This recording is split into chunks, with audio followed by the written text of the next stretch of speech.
everyone, and welcome back to my channel. My name is Karen and you're watching Crafty Quilting Designs. I hope you're well and having a beautiful day wherever you are.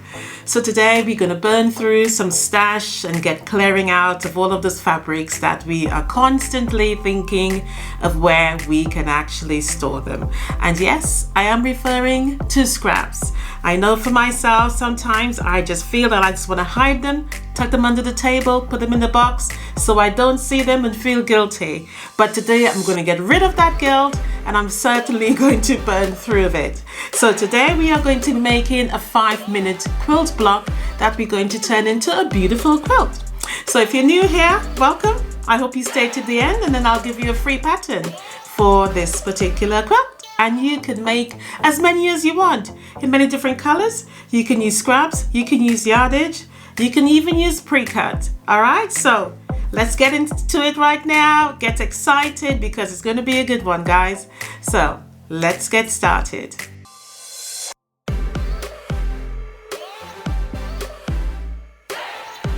All right, so here I have a few scrap pieces that I've laid out into a 9 patch.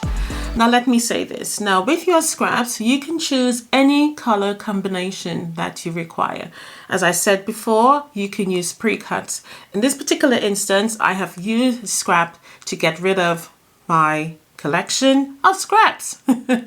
So I have laid mine out here. I put the lights in the middle and on the end there, and I've put the darks, all right, at the 4 corners. You can do whatever you want. In this particular instance, it's not that important for you to work with lights and darks. If you can, fine. If you cannot, that is also fine too. This is a scrap buster.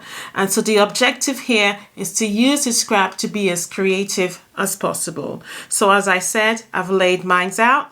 You can do the same. Now with this particular block size, you can use any beginning size that you require. It doesn't have to be the size that is mentioned within the pattern, all right? And that's what makes it really easy. You'll be working with just one size and you can repeat that size in order to make your 9 patch. It is as simple as that. This is going to be a very, very quick block that we are going to do some cuts after so that we change the orientation. So we're making, in essence, a disappearing 9 block. So let's get started. So all I need you to do, as I said, is to lay out your blocks and we're going to do chain piecing. Now the way we do chain piecing is that we're going to sew these first 2 together. Then we're going to continue with this one.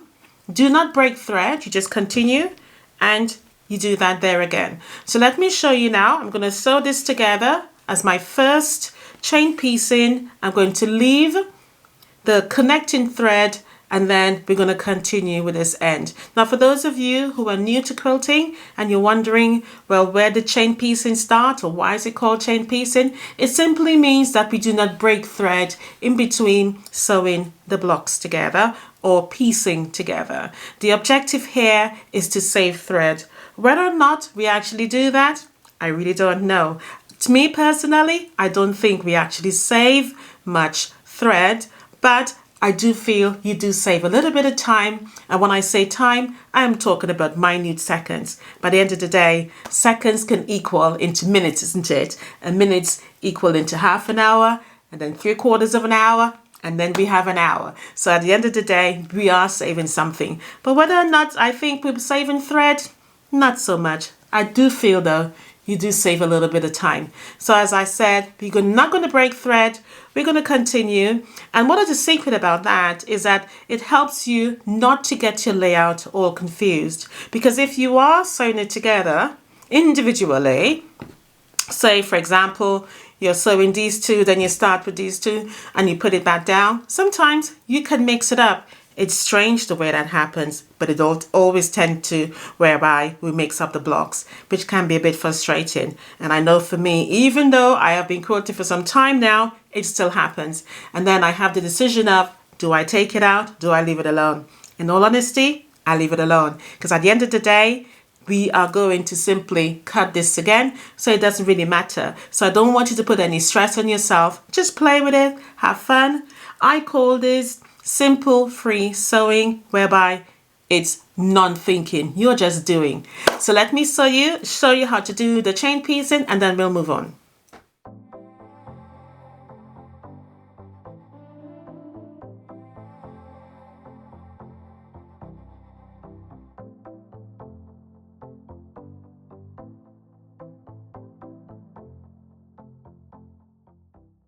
All right, so here I have my two connected, all 6 connected here, as you can see.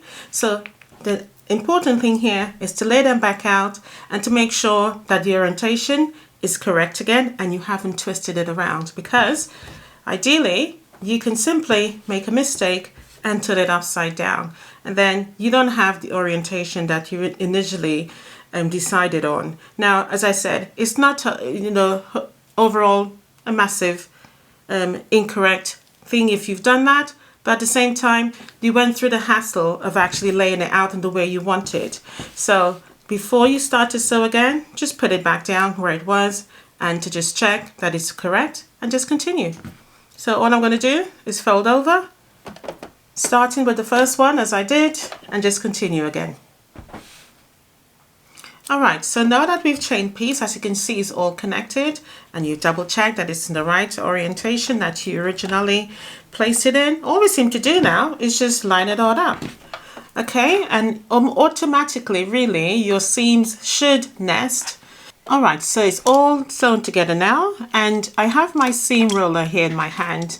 The important thing here is to ensure that your seams is nice and flat. Now you can use your fingers for this, but as it was literally in front of me, I decided to pick it up. So you can use your finger and just press the seams out. Just helps it to lay a little bit more flatter before you actually go to the pressing board.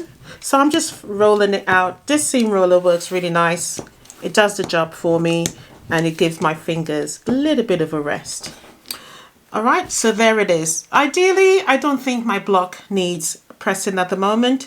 So what I'm going to do is continue with the others, and then we will move on to the cutting, which is the exciting part, really. All right, so get all of your blocks together. Now, I think I have not mentioned that I'm going to turn this into a quilt as you go. And I have not done a quilt as you go in a bit of a time now, so I think it's overdue. But as I go along, I will explain all the details about the quilt as you go, and mine's is done completely different to the way others do.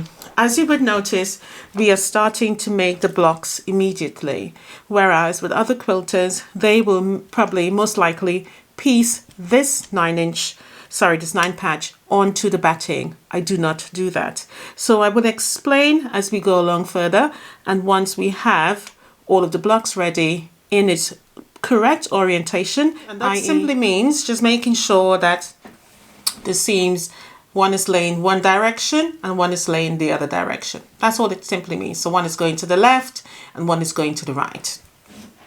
Once you've done that, you just simply need to sew a straight stitch line and join them all together. All right, guys, so here I am now ready to do my subcuts.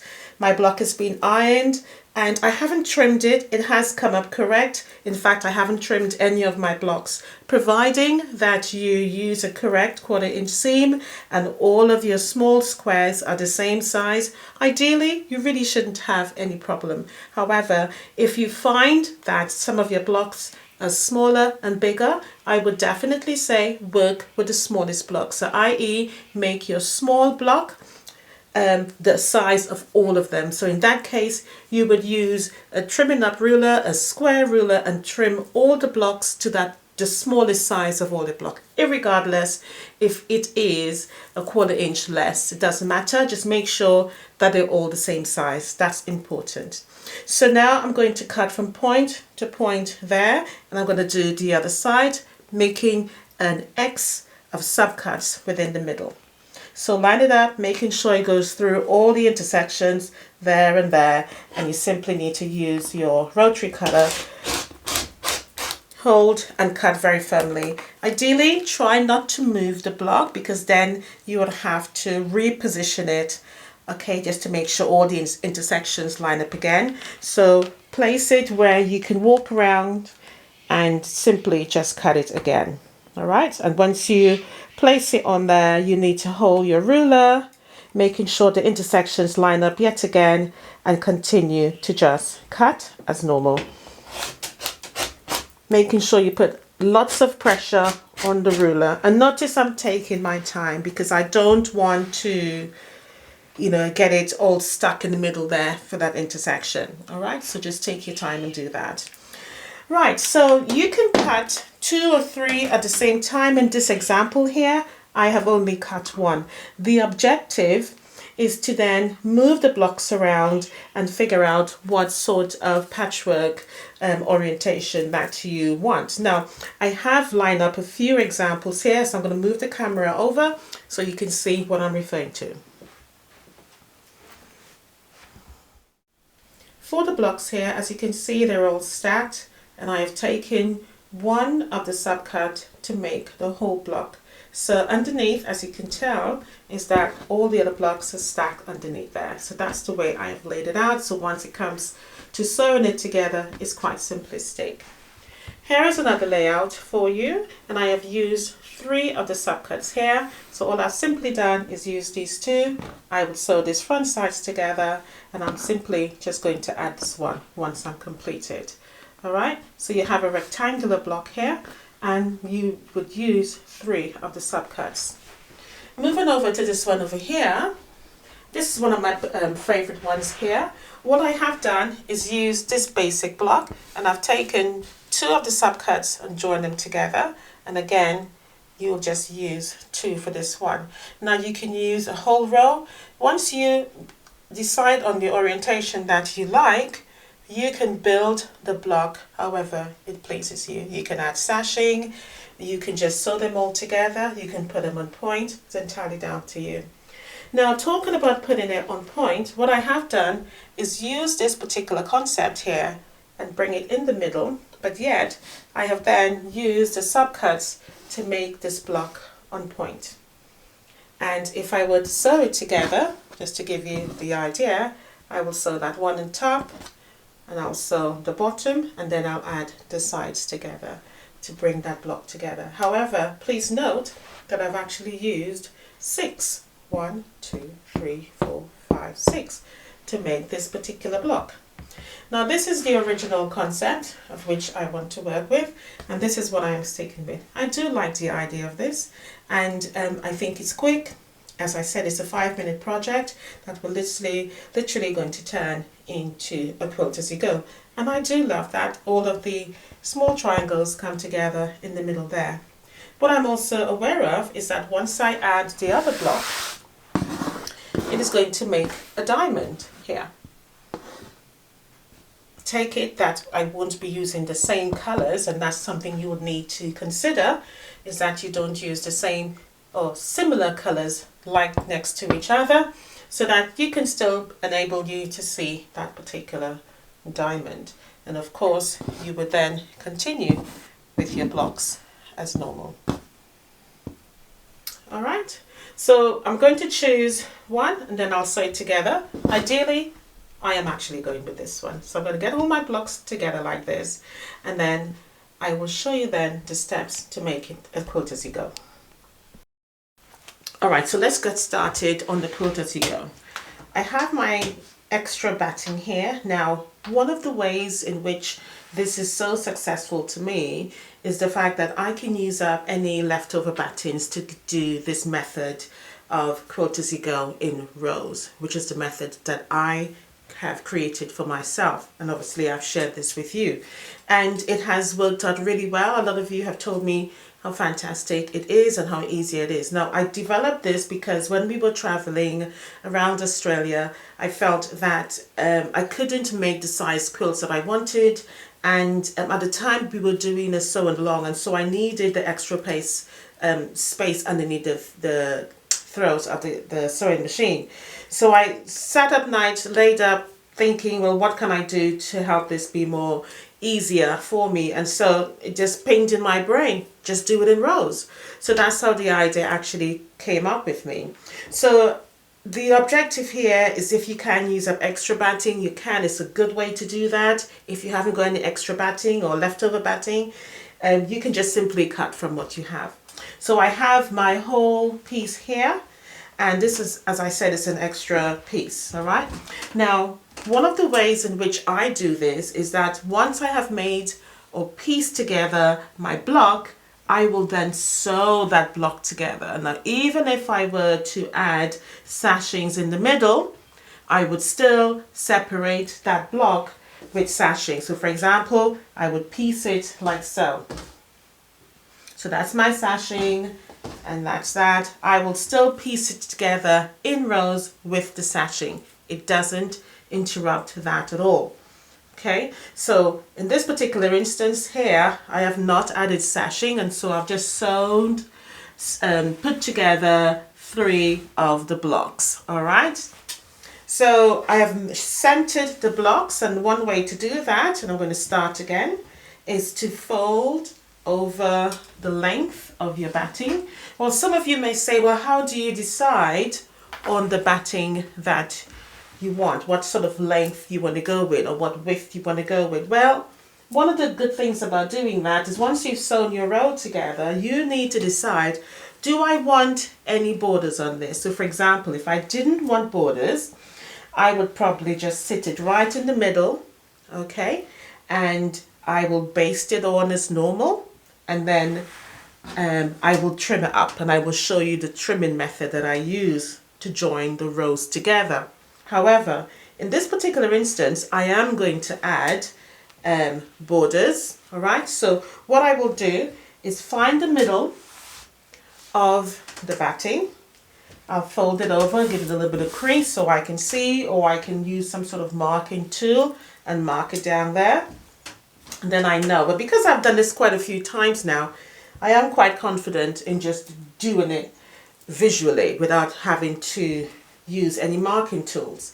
And then I'll do the same. I will just fold my pieced row together, mark it, and as you would do normally for any sort of folding technique to find the center, you would lay down center to center, and then you would open it up. Okay, so that's one way of actually centering your block on your batting. Now, let's go back to the conversation of whereby we were discussing the, how do I know what sort of length or width that I need to adjust for my borders. So this is what I do. Now, depending on the size of the batting, obviously, you would decide on what size borders you want to do, whether you're doing the first inner border, like I am going to do here. So this one has been cut already. And then whatever size border I'm going to do as well. So at the end of the day, basically, all you need to do is put if you're using leftover batting, you just simply need to put it down and then work out, do the math really, and say, right, so this is my first going to be there. So this is what, 3 inches, 2 inches, whatever it is.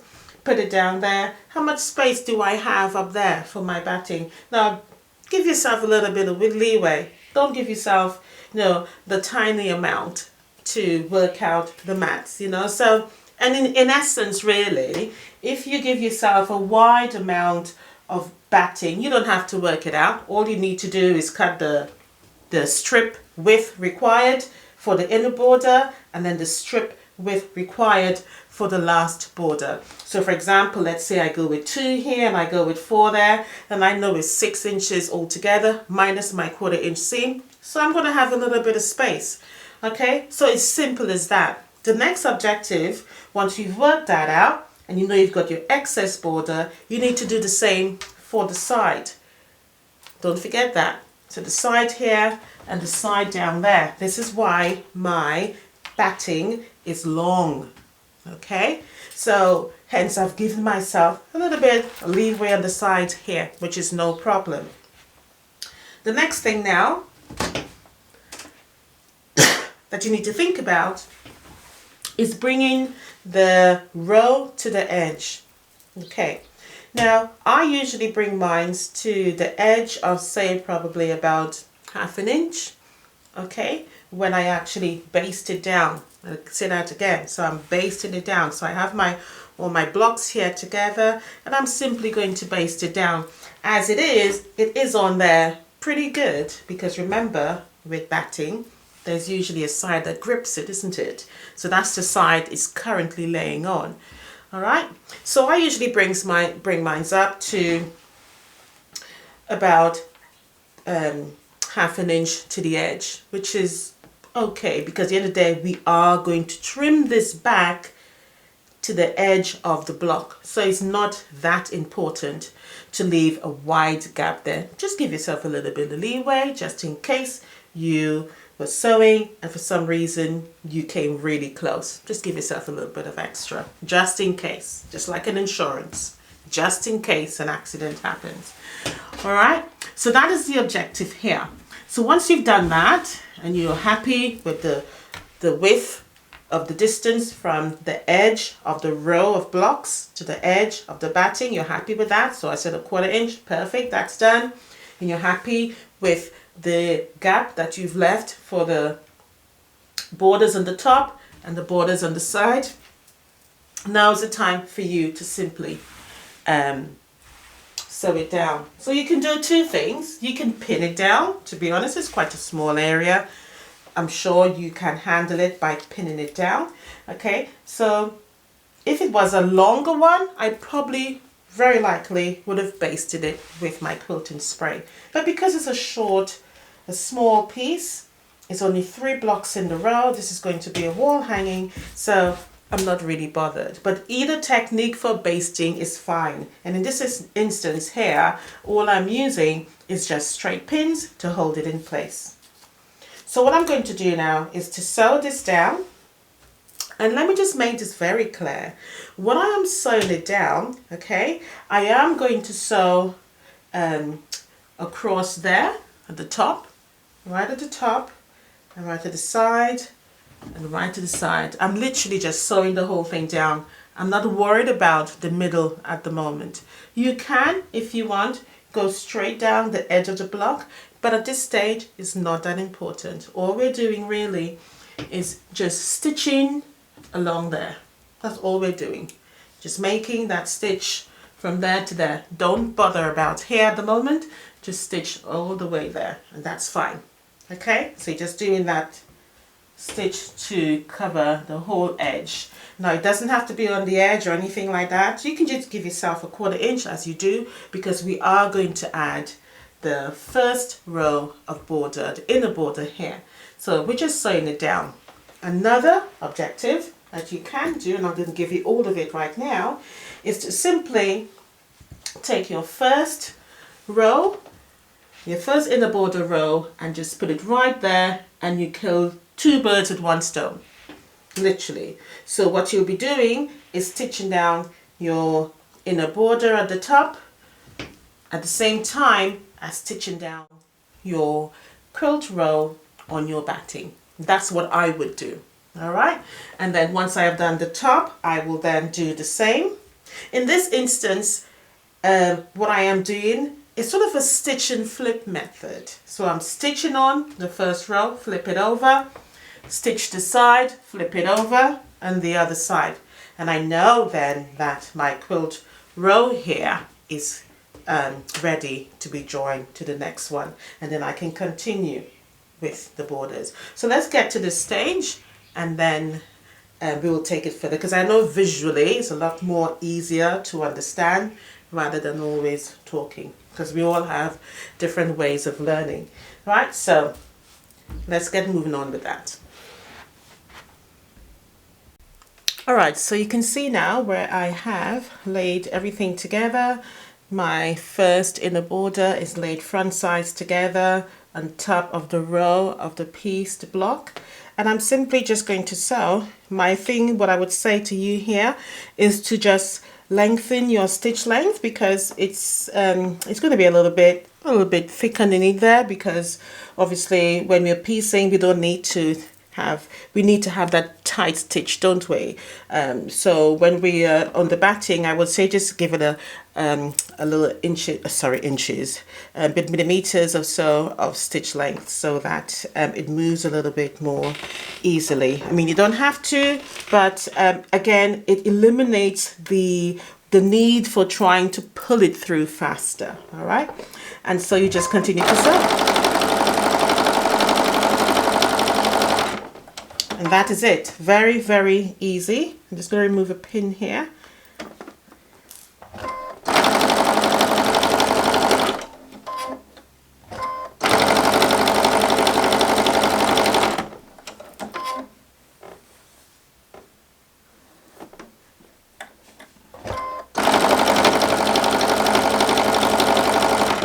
Okay, so I'm going to finish this and then I will show it to you so that you are aware of what I'm referring to.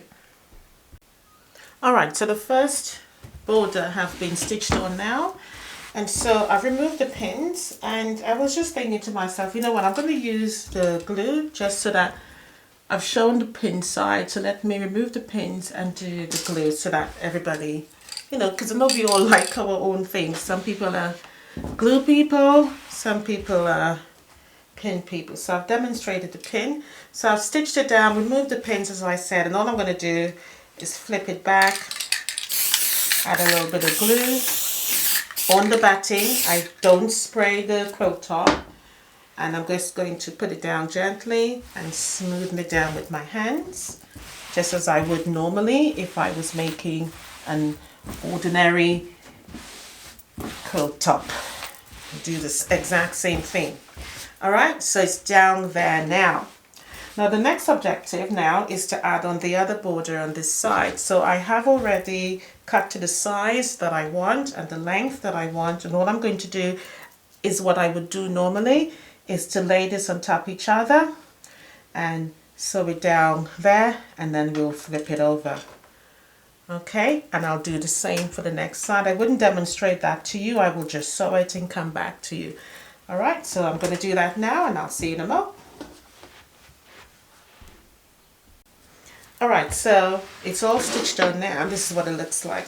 What I tend to do sometimes is if I feel it looks a little bit wrinkly, I might give it a little bit of press before I move on to the next stage. Now while the iron is heating up, I have already trimmed off my border.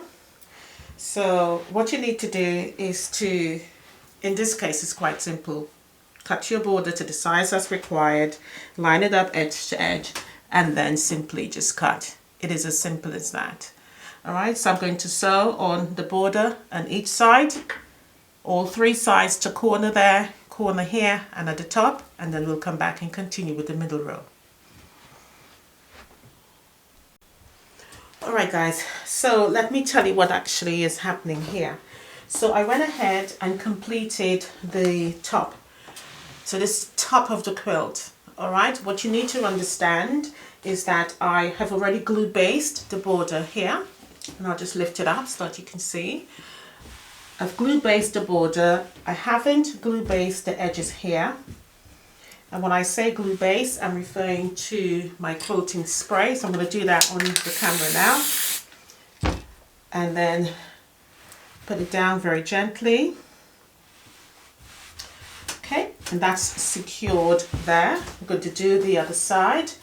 I also did the same for the inner border off camera. All right, so I lifted it up just as I'm doing here, add the basting spray and put it back down. Now the reason I'm doing this, because I have to quilt this, don't I? Okay, remember it's a quilt as you go. For those of you who are thinking, she hasn't added the backing, or has she? Well, let me clarify for you. I have not. It is still as is. Okay, so all we're concentrating on here at the moment is just simply getting the front of the, or the quilt top in this case, ready. That's all we're concentrating on. So this one, the top of the quilt, or the first row, is now completed. Okay, now just so that you're clear, you will do the exact same thing for the the bottom half of the quilt. All right, because this is the top, and I have already started to prepare the middle, and I've done the same thing. I've added the border here, the inner border and the outer border, and all I've done is just a strip, isn't it? The idea here is to join all of them, which I'm about to show you now for this particular step, hence the reason why I went ahead. So I've done nothing that you haven't seen for the middle row. The only area that don't have a top border is the middle row. Remember, we are compiling the quilt as though you would compile the quilt top anyway. You will sew all the rows together and you will add the borders around it. The only difference here is that we're doing it attached to the batting and as we go, basically. All right. I do feel that this is a very quicker way of completing a quilt in its entirety. I speak too quickly sometimes. Okay, so what I'm going to do now is to line up my second row here on my batting. I haven't done anything else to the first row. We still need to trim, and I'll demonstrate that shortly. So the important thing here is to center your row onto your batting as per normal. All right, so again, what we need to do is to fold it and simply just give yourself a little crease, just as you would done before the other one. Fold it over.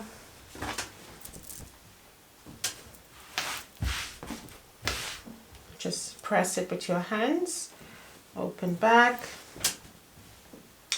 and center it. Okay, right, so once we've done that, we then need to, as we did before, line it up yet again, center to center with both areas, and open it back up. So in this case, because I've already added all of the extra bits on there, and I mean the borders, I'm going to add the spray paste right now. This is so much more easier. It does take away the stress of having to make the quilt in one go if you haven't got the facility of a big sewing machine or quilting machine, whereby you can just simply go ahead and do this without stress. But if you're working with a small throat space, then yes, you will encounter problems. So I think this works. I also feel that it's a lot more easier.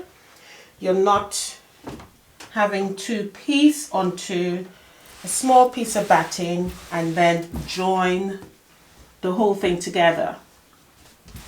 And then, because if you were doing it the conventional way, so to speak, as everybody else does it, you will literally piece each individual square for your 9 patch onto a slightly bigger piece of batting, then you'll have to trim it and then you'll have to join it. In this case, you are cutting away all of that time. You are saving yourself time and effort, and even batting in a sense, because you're not trimming away anything. All right, so what I have done is literally line it up to the edge of the batting. Okay, so it's on there, as you can see, nicely, no issues at all. So I'm going to fold this one for now because I want to go back to the first one. Now, as I said before, you are going to do the exact same thing for the end of the quilt. So this is my top half of the quilt. So in essence, you should have 2 pieces that look exactly like this. Obviously, with the difference being your row here will be of different fabrics or different, your other half of your row, which is I have it here and I haven't attached it yet. So I am going to have this exactly like that.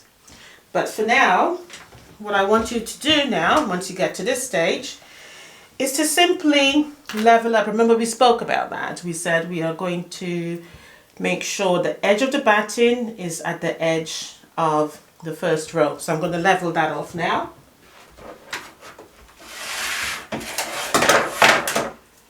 So you're going to need your long ruler and a sharp rotary cutter. And all I'm going to do is use the row edge as my guide. Okay, you will of course make sure that one of your lines on there is level with one of the rows of the 9 patch there. But ideally, you shouldn't really have a problem. All you're doing here is just trimming it back to make sure it is nice and straight. All right, I can't see you having a problem with that, but that's all you're doing. You're just simply trimming it back. And that's what I'm going to do here now, making sure everything's lined up properly. I do feel that this is one of the easiest method of quilt as you go. Literally, easiest method, because I think the others are just too time consuming. It is too much messing about with it. And I can never understand why people do it.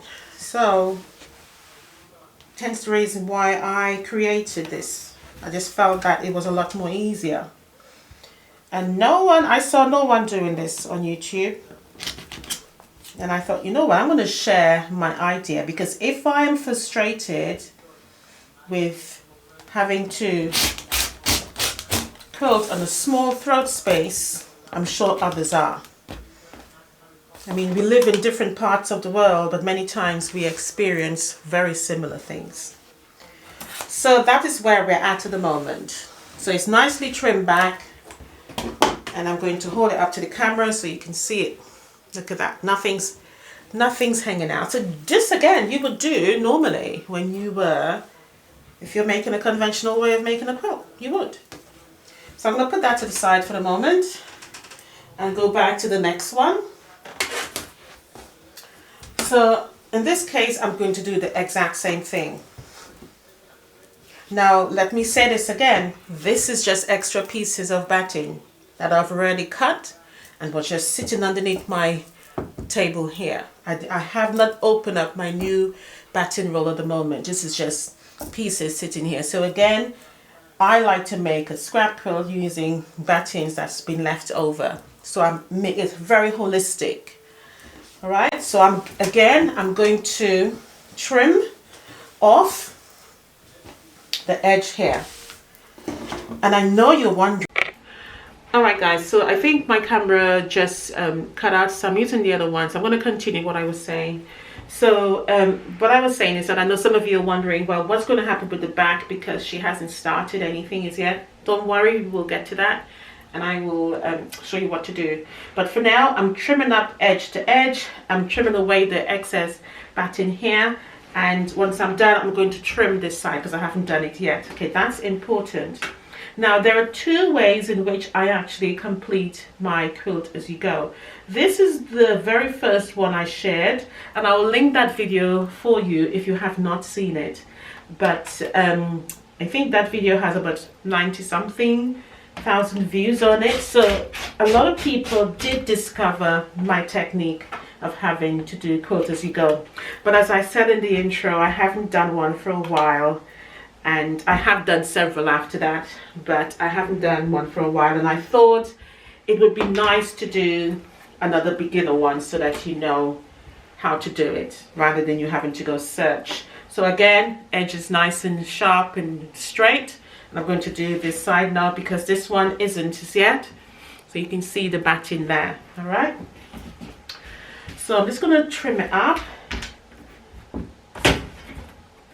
And again, using this method, and I'm not sure if I've said it before, but I'm going to say it again, is a good way of using up your extra batting. You just really eliminate waste, and you use your items really well.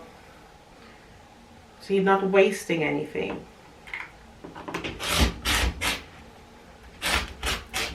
Okay, trim that away. And ideally, you're literally getting this done very quickly. I don't know if you've realized that at this point, but ideally you're almost done. And I'm telling you now, if I wasn't stopping and talking to you, I would have finished this already. But because obviously I'm demonstrating, so that in itself takes a little bit more time, having to stop and explain and to think and speak at the same time. All right, okay, so the next step now, I'm not worried about the edges here just yet, that's not important. So the next step, just add a little bit more there. I didn't do it properly. All right, so the next step is to join the rows together. I'm going to bring the camera a little bit closer because this is important. I want you to understand what I'm doing. So I'm going to join the rows together. Now at this stage you need your pins.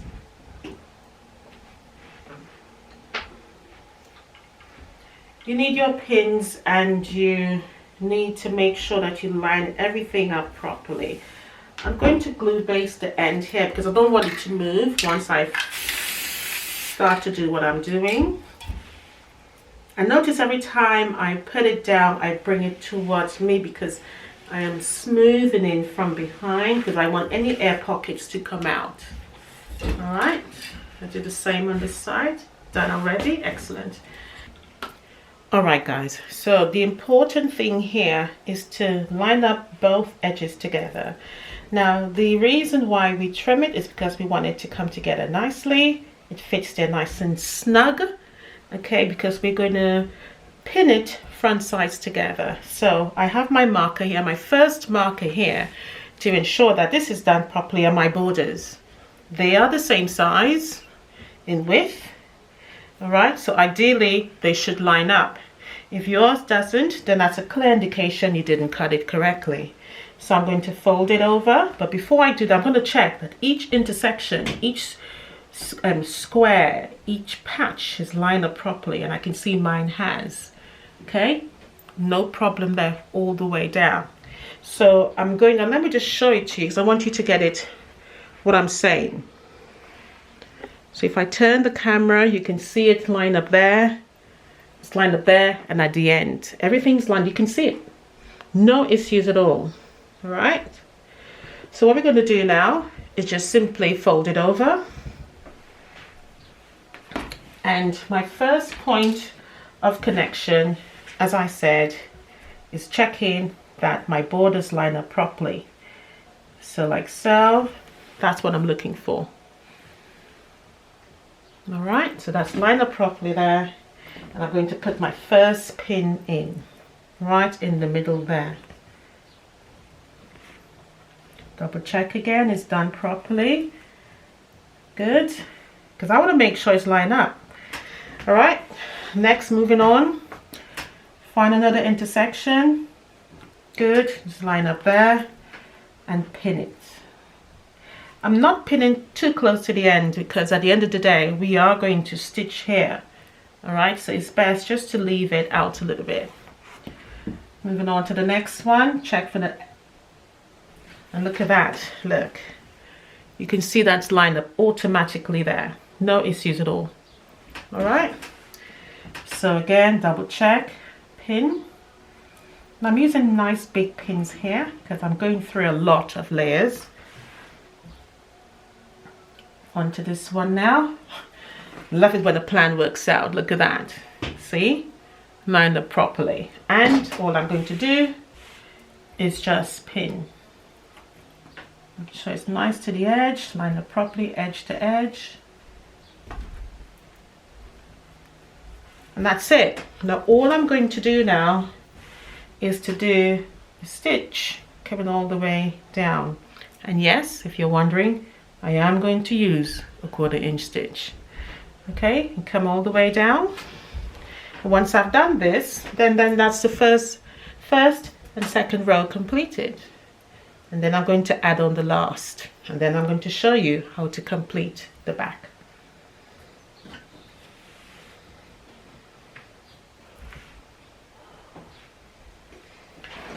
All right, so now that you know how to line it up, I'm going to take this apart. And what I'm going to do is to quilt it. Okay, now moving forward, what you can do for the quilting is simply leave it as is, and you can just stitch in the ditch. But the whole objective of doing it this way is so that you could quilt it under your sewing machine without having this huge quilt. So let's go do that now, and I'll show you what I'm going to do. So all I'm going to do is loop-to-loops and swirly lines just to get this through quite quickly. Now, if you're practicing to quilt, by all means, perfect. It's small. The quilt top, in this case, with the quilting row, it's nice and small. It fits underneath there. You have enough room. You don't have the big bulk of the quilt. Ideally, yes, you are going to do it 3 times, but you're going to finish 3 times faster. Okay, so I'm going to get started. I'm not going to do a lot on camera. I'm just going to do the intro so that you can see how it moves underneath there. And again, if you're wondering, no, I have not added any backing.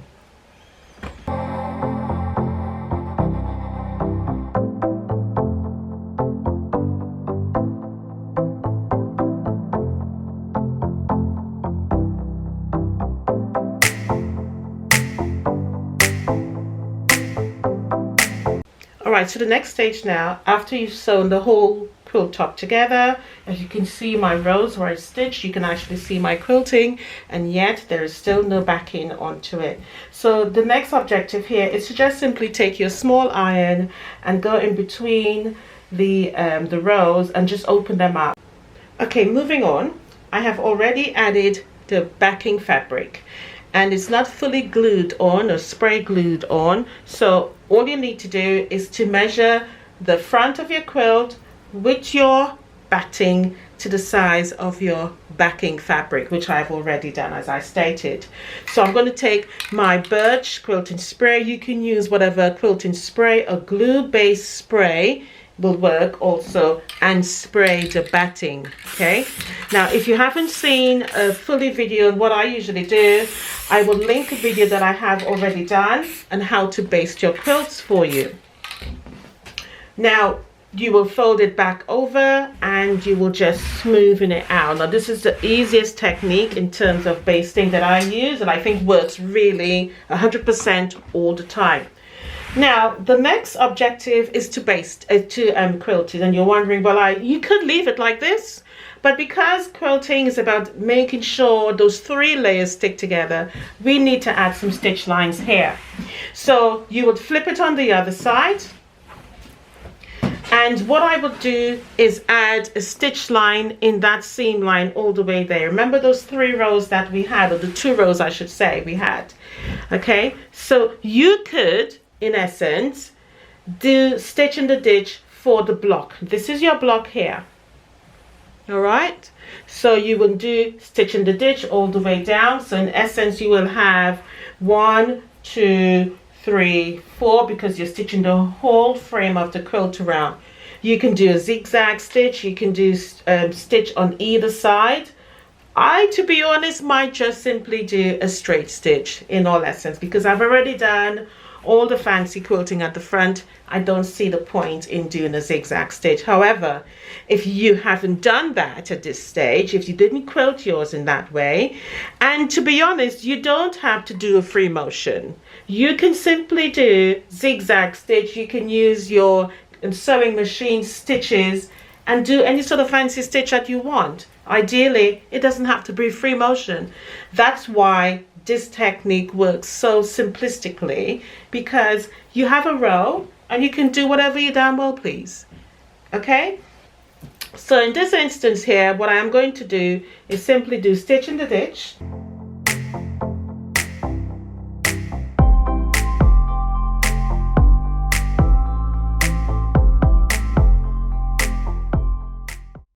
So I'm sitting now at my brother's sewing machine, and it has a throat space of around probably 6.5 inches. I have also changed my feet to my utility feet, which is the feet that you do most of your sort of stitches with on your sewing machine. I've also adjusted my stitch length to 3.5. You can go to 4 if that makes you happy. Okay, the reason for adjusting the stitch length is because obviously there's lots of layers there. I'm not doing a 1/4 inch seam, so I don't need my 1/4 inch feet, and I do not need to have my stitches really tiny. Okay, I'm trying to emulate in this case the size of the free motion that's already there. So I'm just simply going to sew between my block, as I first said to you a moment ago, and I'm going to do a straight stitch on each side. Now, as I said, you can go ahead and do a zigzag stitch, which I think would look beautiful. You can go and do any number of stitches that you have on your sewing machine, but I'm going to stick with this straight stitch, as I said. All right, and that's it really, and I'm just going to continue sewing all the way down without any issues. Now, the reason for the straight stitch increase, or the stitch length increase, my apologies, is so that it moves smoothly and quickly on all 3 of the layers. Okay, and here is the completed quilt. This quilt comprises of a disappearing 9 patch made as a quilt as you go. It looks absolutely stunning, very, very beautiful on the chair here. I just wanted to show you that there are other ways of you to display your quilts and just show them off. If we go in a little bit closer, you can see all of those quilting. Very simplistic, very effective. This quilt is easy to make. You can make in a day if you so fit, and it's easy to manage because of the technique that we use as a quilt as you go. You're able to do your quilting quite easily, stress-free. Go on other days of you wrestling with a large quilt under your small sewing machine. You can make it in rows. Tell me down below if this is something you think that you can do. Very beautiful, very effective. And may I add, stress-free. Remember, we use a 9 patch for this, and it has disappeared. We are not looking at a 9 patch anymore. In fact, what we're looking at is a diamond on points in every single way. There's one there, and as we come out further, we can see more and more and more. Just so stunning, just so beautiful. Let's turn it over and have a look at the other side. Here is the quilt opened up, so you can see it a lot more clearly. Looks absolutely beautiful. You cannot tell me that this was a 9 patch. It looks like you've done so much work when in reality you haven't. You can see the patchwork come out really beautifully. All of the squares so nicely. Really, really lovely, guys. Just really adore the binding. Beautiful. On the back is what I really wanted to show you what it looks like. As you can see, very simplistic. Very, very simplistic. So, and stress-free. I hope you enjoyed this tutorial and you've actually learned something today.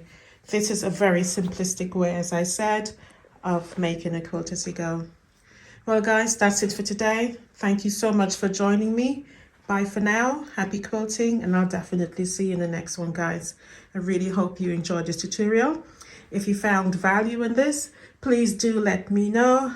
Let's chat down below of what you think of the whole process. Is this something you think that you can actually do? Have you seen this before? Have you tried any of my quilts as you go? Do let me know. I look forward to chatting to you. Bye for now. Happy quilting. And I'll see you in the next one, guys. Love you so much. Thank you for all of your support. Bye.